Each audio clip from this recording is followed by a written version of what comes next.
When you talk about great programs, regardless of sport, you have to talk about the Penn State women's volleyball program, and the numbers bear it out.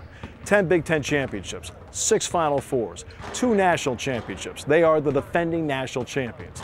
The architect of all of this is Russ Rose, but he'll be the first to tell you he's had a lot of help along the way, including a great fan base that expects a lot. Certainly, you know, the people who are fans of Penn State and the people who are fans of women's volleyball are certainly much more excited about last year's success and the way we've started off this season. People always feel there's carryover because they're veterans. Do you look at carryover, or do you look at it as a total fresh start, total new team, regardless of personnel returning? We're fortunate that many of the key players have returned, but still, you know, it's a long season and you've got to stay healthy and they've got to make a commitment to want to get better. What is your philosophy of practice? What do you want to do and accomplish in a practice every day, and how hard do you push that practice? I think, you know, with some players you can be pretty direct and tell them what they really need to focus on to get better. And I think with some other players, you know, they know that they're talented, they know they've got some skills, and they maybe coast through practice, and those are the tough days when you really have to try and explain to them that the team can't get better if they don't go harder. And they're like, well, I'm ready to play on weekends, and I'm like, I appreciate that, I'm ready to coach every day. I was talking to Dick Vermeil recently, and he said that one thing he was always criticized about was, quote, working his players too hard. And he said, no. He says they can't get better unless they work hard. Do you subscribe to that philosophy, or because you're playing back-to-back nights, are there some times where you'll back off in practice because of legs? Well, I believe you need to work hard, and certain skills require 100% concentration all the time. But there's no question that a practice that we adapted last year and continue this year is we take a lot more time off, so that the kids have their legs, so that their focus is a little bit better. And you know, it's such a long season, and we play back-to-back nights. For just the Big Ten portion is 10 weekends.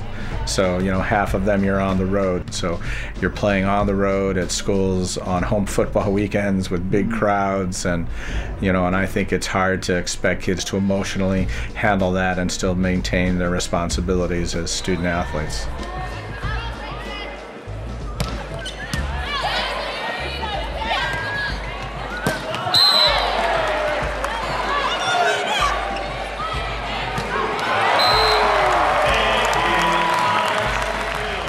They are student athletes in the truest definition.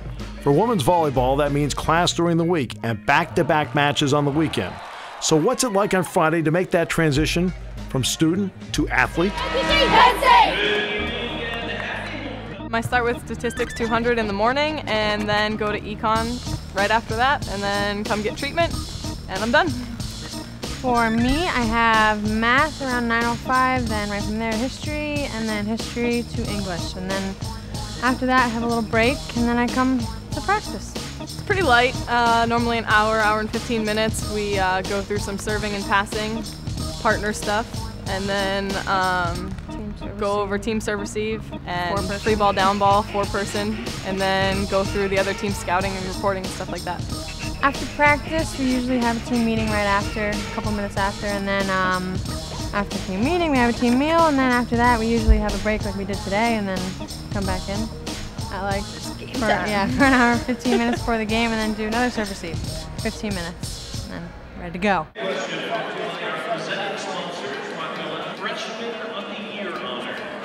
Tonight's question.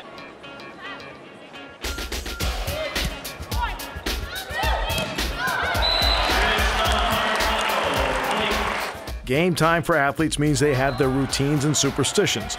Russ Rose, well, he keeps his numbers. He keeps his own stats. Why does he keep his own stats on the sideline?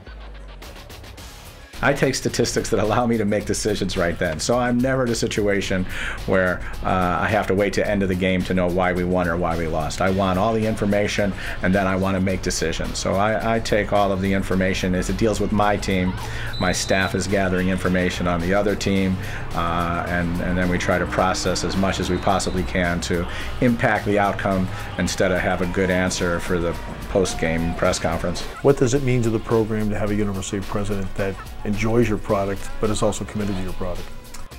Well, I mean, I've said for a long time that one of the major areas of success come from a school support. In our case, we've got great support from not only the administration, but the university president is a huge fan. Certainly, Dr. Spanier's support is appreciated, but the athletic department is the one that really gives us the opportunity to succeed. You can't win with a dream. You need to have the support to get it done.